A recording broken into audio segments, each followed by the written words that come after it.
Good morning, everyone. Happy Easter. It's the Dearly Deep Heart Ed podcast.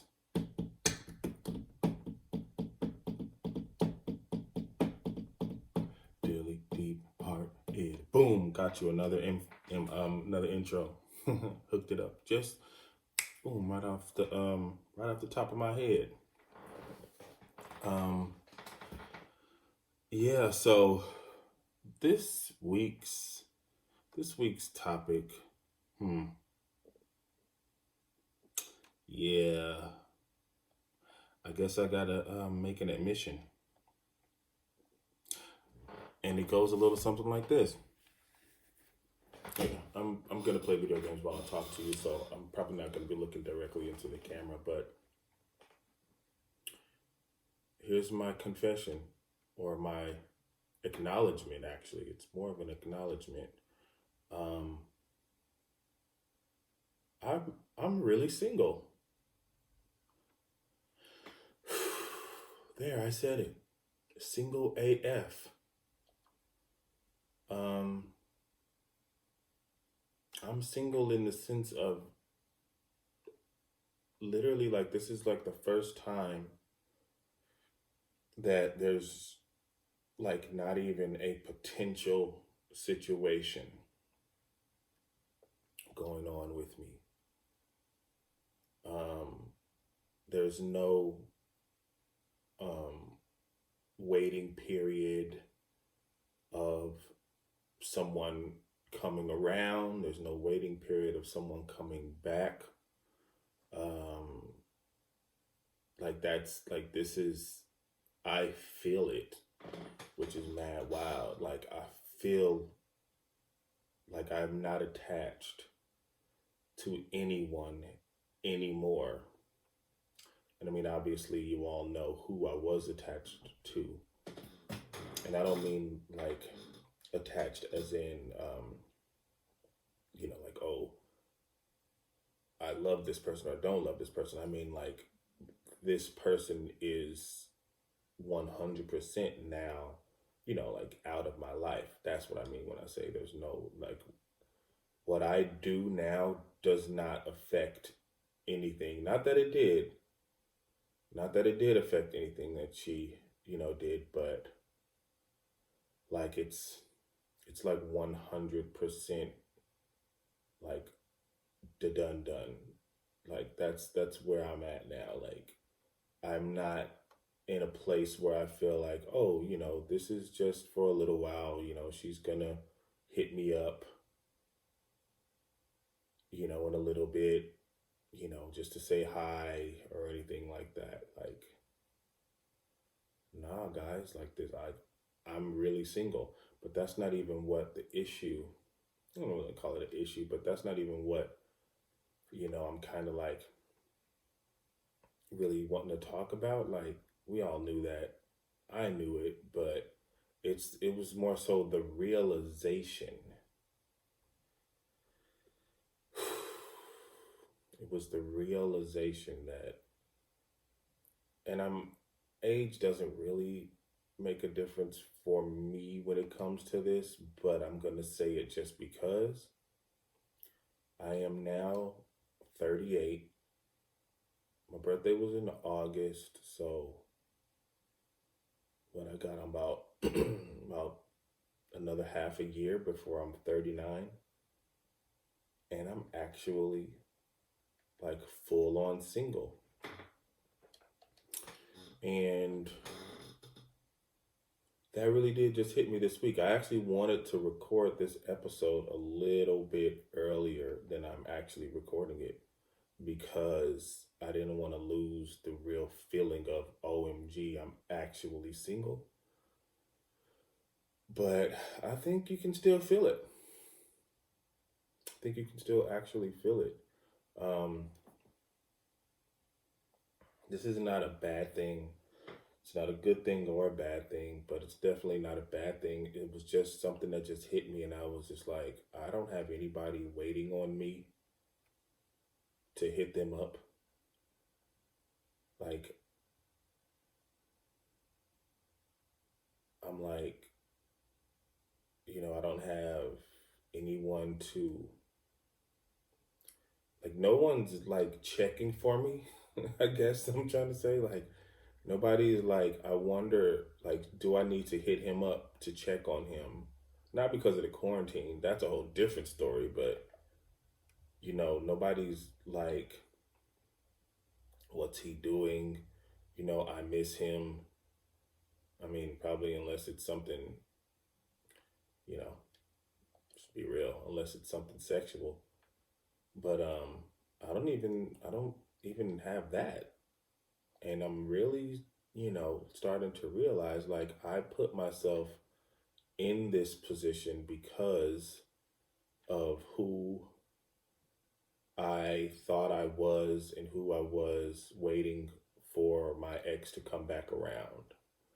And again, like I'm saying, like, I'm not blaming her or anyone else. This is all on me. If there's any bad feelings, then it's my fault. But it was really just a reality. Like, what did there's songs that I wish I would have written them down when I thought about them, but um, let me see actually. Before I start this race, don't worry, I'm gonna keep talking to y'all. But there's a song by Mr. Post Malone that I was listening to, and it really just kind of, like, I was walking the dog, and it hit me when he was talking about it. And unfortunately, I can't play the song once again. I don't know the rules on the actual podcast. When I put those out, you can hear the songs, but um, on the YouTube video, it'll be like, this video cannot be monetized, blah blah blah, whatever. But the song is called "A Thousand Bad Times." So look that up. It's on Post Malone's new album, "A Thousand Bad Times." Um, well, the album's called Hollywood's Bleeding. The song is called "A Thousand Bad Times." And basically, what he's saying in that song is like, when I first heard the album, because I'm a fan. When I first heard the album, that song obviously stood out to me, um, because of the message um, that he was saying. It's basically saying, like, he's been through so much with this woman, so it doesn't matter if she hurts him again. And that's really where I was at. That was an effed up sense of loyalty that I had. Let me see if I could, like, obviously all the whole entire song's not going to be everything, so let me find you know the chorus, because the chorus is what makes the song anyway. The lyrics is cool, but the chorus is what make the kids dance. So it basically says, "You make my life so hard, but that's what gets me off."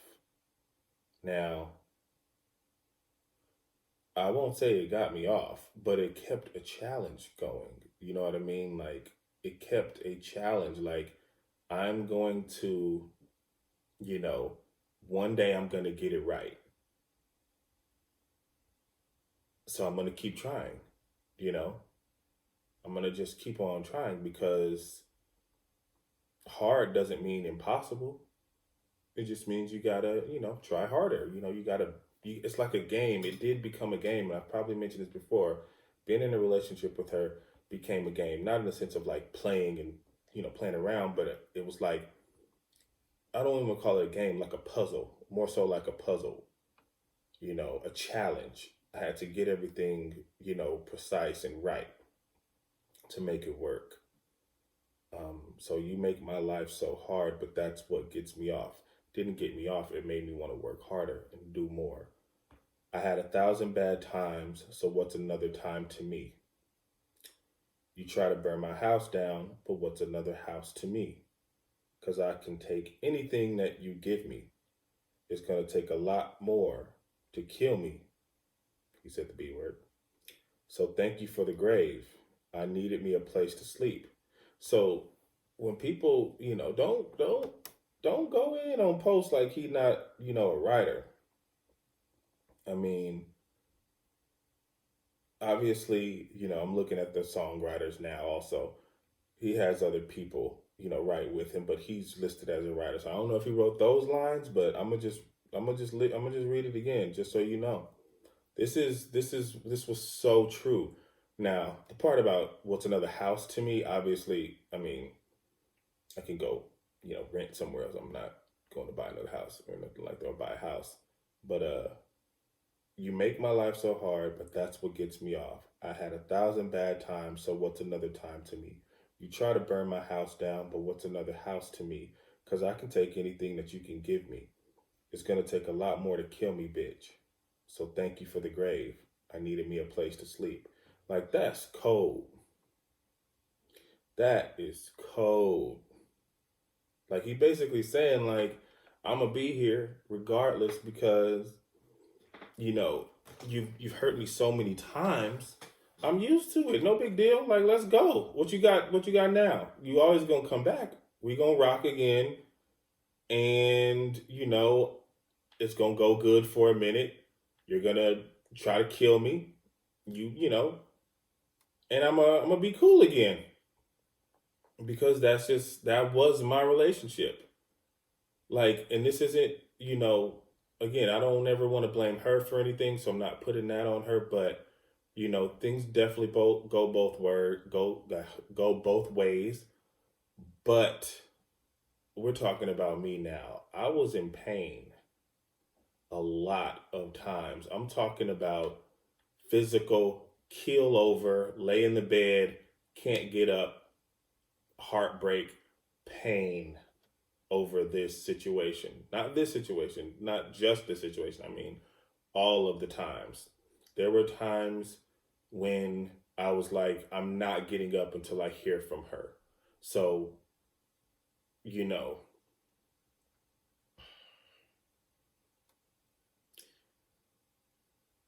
eventually, even that started wearing off. Eventually, it was like, whatever, like this is regular.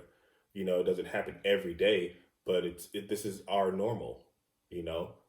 Everything is fan freaking tastic. Everything's good. We're not mad. We're regularly in communication. She's coming over every weekend, or I'm going to her house a few times during the week. We end up back at my house on the weekend. Oh, the movie just came out. Oh, let's go do this. Oh, let's go pick up, my son. Let's go do this. Oh, the friends haven't seen you in a while. Let's go do this. Let's cook. Let's throw a party. Let's do this. And this is after the fact. You know what I'm saying? That we were already, broken up and stuff like that, but we were still rocking again. So I'm just saying to say, then all of a sudden, one day it would just be like, no, you didn't, you're gone, you're gone. Or I would just get a message, can't do this anymore. I don't want to do this anymore. Or I just wouldn't hear anything at all. And it would be like a horrible nightmare is what it was like. It was just like, how like you're in a dream and then all of a sudden it goes from just a regular dream, not nothing fantastic, good, great happened or nothing, but just like all of a sudden, like it's a monster, or like you're falling out of a plane. Or for me, I used to always have this dream where like I was sitting in a back seat and there would be nobody in the front seat, but like back seat of a car, but nobody would be driving the car. And it would be like, at first it was good, but then all of a sudden it's just like this horrible feeling. And you're just really just like, what just happened? Like, real talk, like, how was everything good yesterday or a few hours ago? Like, we went to sleep, everything is good, and then it's like I'm a plague. It's like I've been the coronavirus to her. I'm not saying that as a joke. I've been the plague to her, to where, you know, you can go around everybody else, but not me. That weighed on me, like, especially in the beginning. And I wasn't really trying to talk about, the past, but whatever. There was times like when we broke up for the first time when we still kind of had mutual friends, mutual people in our lives. And it just imagine, you know, knowing that the person you love, the person you brought around to certain people was still hanging out with certain people, but, you know, and saying how much you love being around them. But when it came to, me, or when it came to you, putting you in the situation, that person was like, I don't want to see you like ever again. Like, I'm cool with them. Thanks for inviting me around and, blah, blah, blah. But now I'm, these are my people. These are who I'm going to hang out with. You were cool. You're not anymore. So a lot of times I really had to, realize like she really does not want to see me anymore, but she will go hang out with these people. And it made me feel like there was something wrong with me. Like if I hurt her, in those times, it was like, oh, my bad, but not to the point. It was never anything where, was anything physical or anything like that. Not even, verbal. It was literally, things would just go bad. But anyway, I'm just saying that to say, like, yes, I had to realize the other day, like, I don't even have the hope of something happening anymore with her. And it's a good feeling and a bad feeling. I would say it's a good feeling because at the end of the day, like, it's opened me up to other possibilities. But then the bad part is there aren't any possibilities. So when I don't, you know, get to where I wanted, things to be, or when I realize I don't have anybody, more so, it's just like, oh, well, there's still, the possibility of, you know, the pattern coming back, but I can't do that anymore. I can't rely on the pattern fixing itself anymore. That is detrimental to everything that, you know, that I need to be happening, basically. I can't rely on the pattern anymore. So I go to sleep and days go by and she's just no longer a factor. And so that brings me to, um, let me see, another point kind of about the relationship.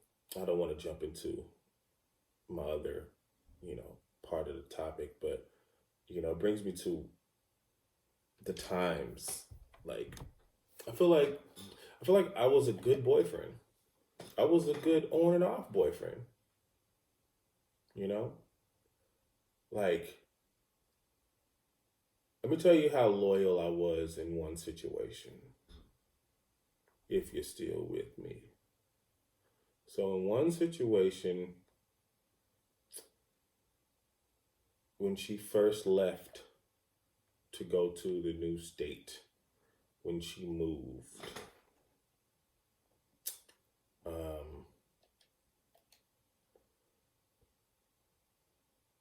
like I kind of felt like, oh, I knew that I wasn't a priority. This is another admission. Knew that I wasn't necessarily a priority because if I was a priority in her life during that time, she would have stayed or she would have, gotten a job closer to home, but she was ready to go or we would have made it work during this time. That is not what happened. But we were still in each other's lives. We still talked all the time. So here's the thing. When she first left, I knew that she would be coming home to visit in a few months. So I don't remember which month it was. I think it was like April. Yeah, it was like April she was leaving. And I knew she'd be back sometime in the summer, like early summer, like July-ish. So what I did,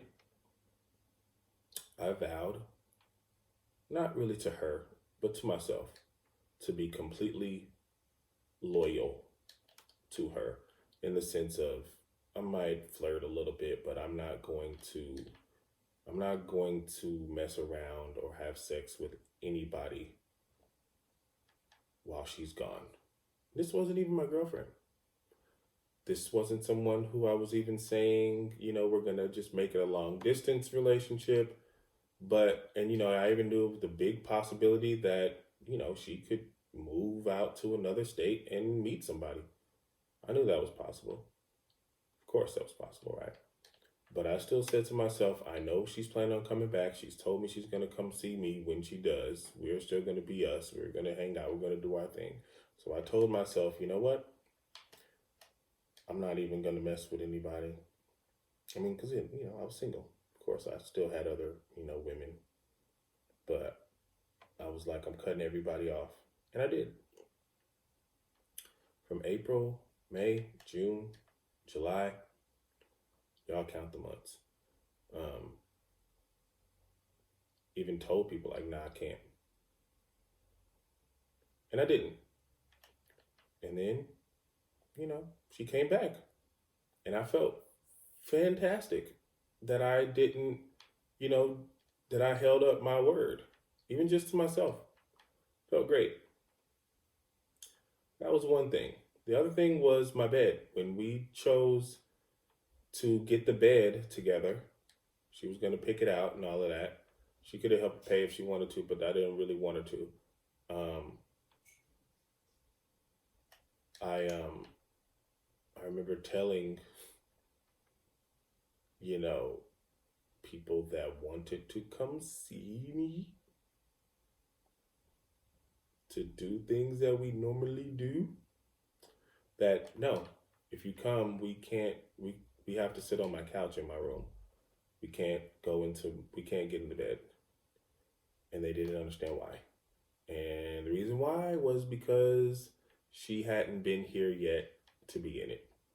That's the stupid, weird stuff that I put like in my head.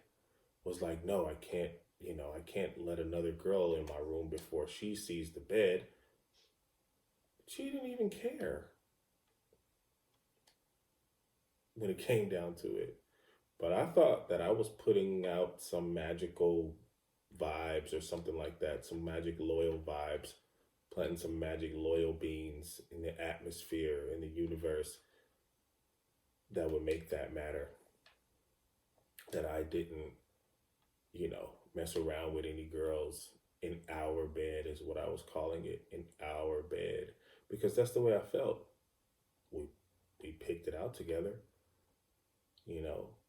So I felt like that was our bed, But it wasn't. It was mine. Just mine. Like now. It's just mine.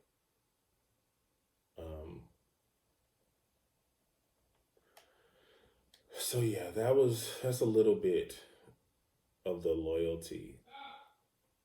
But I can say now, with somewhat being freed up, someone told me, I don't know why I'm saying someone, but Miss Ladybug Chanel, who is, you want me to make another admission, another confession? I love her. I don't know what kind of love it is, but I love Chanel, and I told her that. We can go into that another time, but Chanel, if you listen to this episode, I'm telling you again, I do love you. But you know what she told me, guys? She said it feels like I have heart constipation. Constipation of the heart.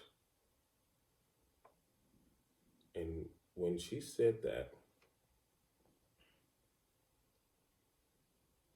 it wasn't it wasn't just so much that I was, afraid to speak on love or say something about love to her. It was really more so overall constipation of the heart stood out to me in a different way when she said it. She says, just tell me. And I'm like, okay, but, and I know I'm going roundabout about saying this, but constipation of the heart basically meant like I had a stoppage of my love. There was blocking, something blocking me being able to open up and love someone new. Not love someone the way I loved my ex, because I'll never love anybody that way again. But I mean, it was blocking me loving someone in general and loving me someone new and loving someone in a new way, in a different way, because I could not understand how I could do that again. I did not understand, once again, I did not understand how I could love somebody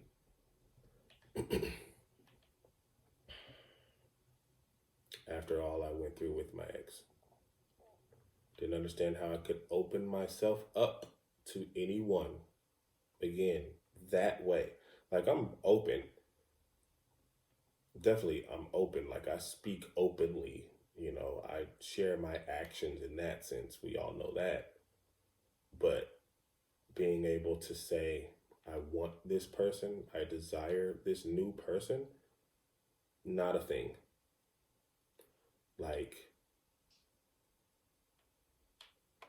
even with, I could speak on this a little more now because this person is completely out of my life too. But even with the other, it was like, we had our thing, and I did definitely have feelings for her. I definitely loved her too. But it wasn't the type of love where, like that love, it came with, you know, guidelines, so to speak. It came with conditions, you know, somewhat. There was a lot of things about her that just, it was a very unhealthy love, is what I'll say.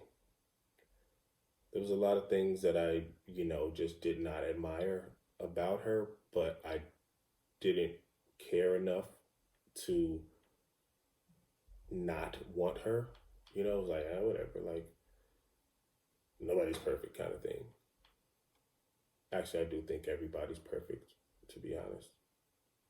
I do. I think everybody's perfect. Just don't compare yourself to nobody else. Perfect in your own way. But yeah, when it came to her, it was just different. Like, she did a lot of stuff that annoyed me highly, but I kind of just, I would get mad and she would know it.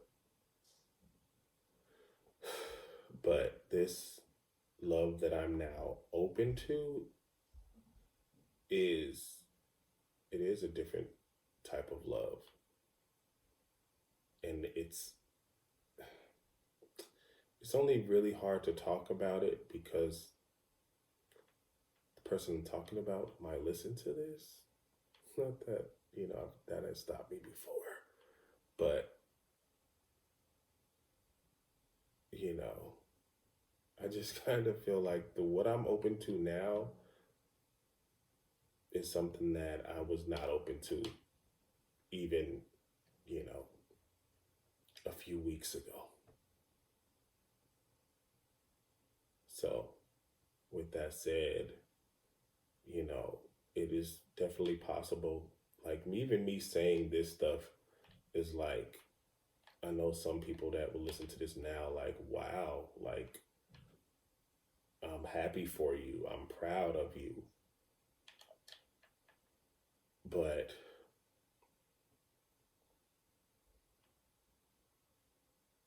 I mean, I've already been touching on this anyway.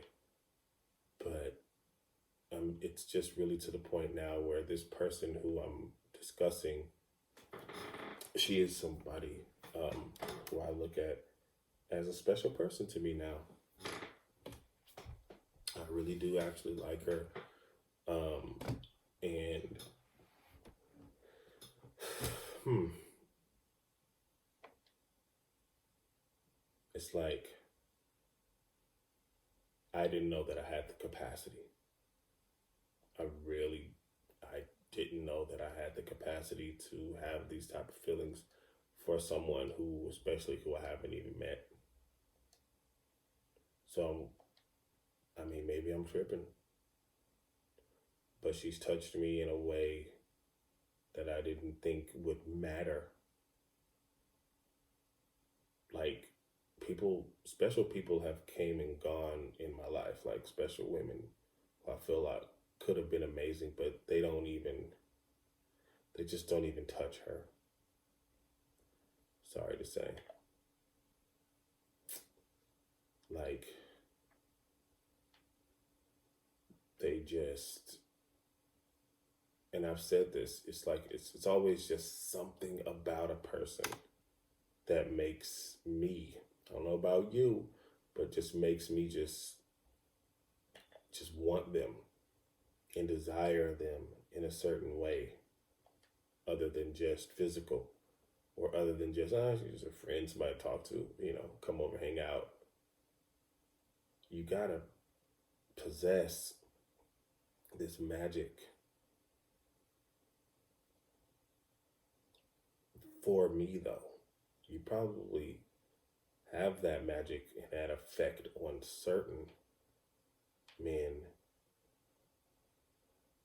but they gotta be a special magic coming from you to make me want you that way. And she put K at the end of her magic, and I fell for it.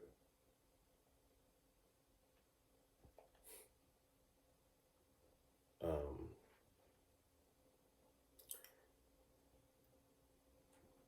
she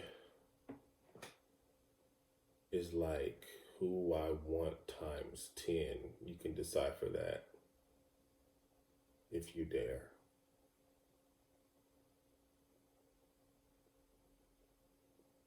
I've painted a future, not even a long future, but just a future. Sorry. In my head, a fantasy that if never happens, I'm totally fine with because she made me paint something in my head that I never thought that I would ever get to again.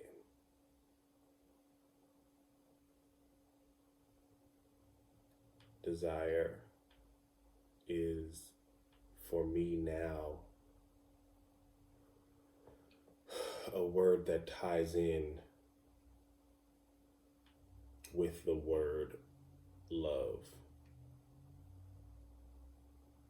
And I feel like she is love. Therefore, I desire her. I desire her love in a certain capacity, but also in any capacity that she's willing to give.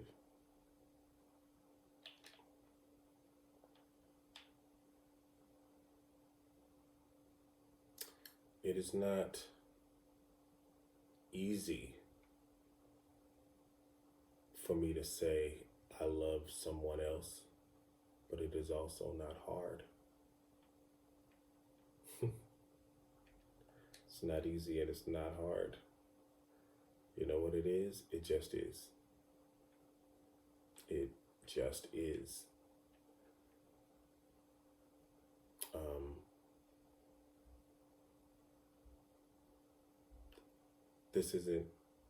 This is infatuation, but it's not only infatuation,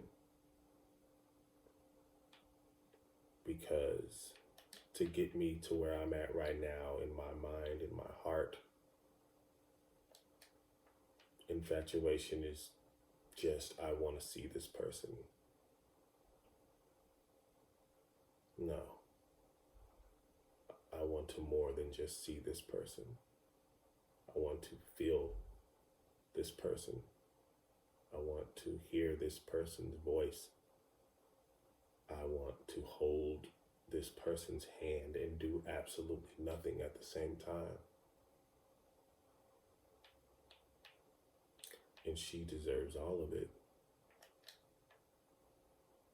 She deserves it all. She deserves it from me and whoever else decides they want to love her as well. That's just the truth about it. She is light. She shines through all the blockades. She shines throughout the night. She shines and illuminates my room without being here.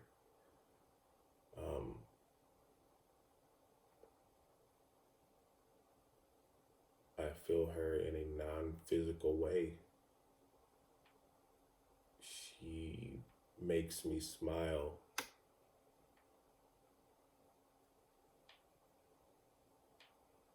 A genuine smile. She frustrates me with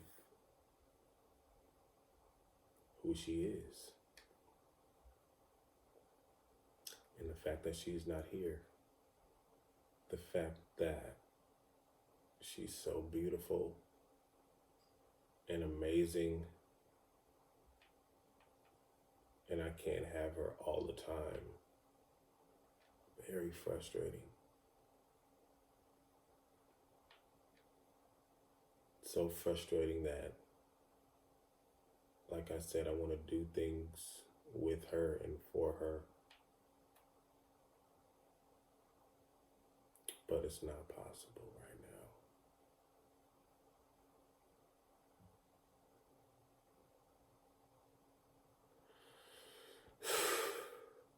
What's the song? Breathe Again? Yeah.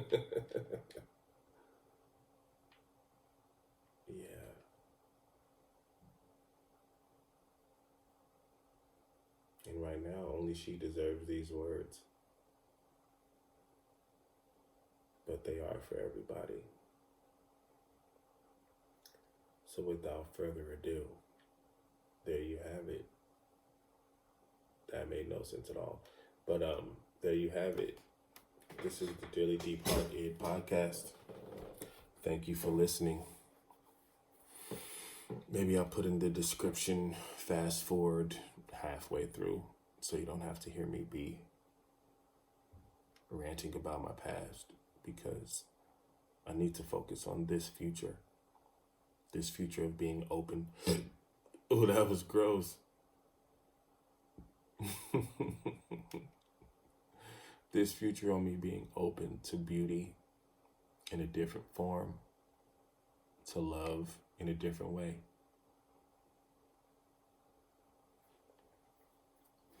So thank you. Dearly Departed.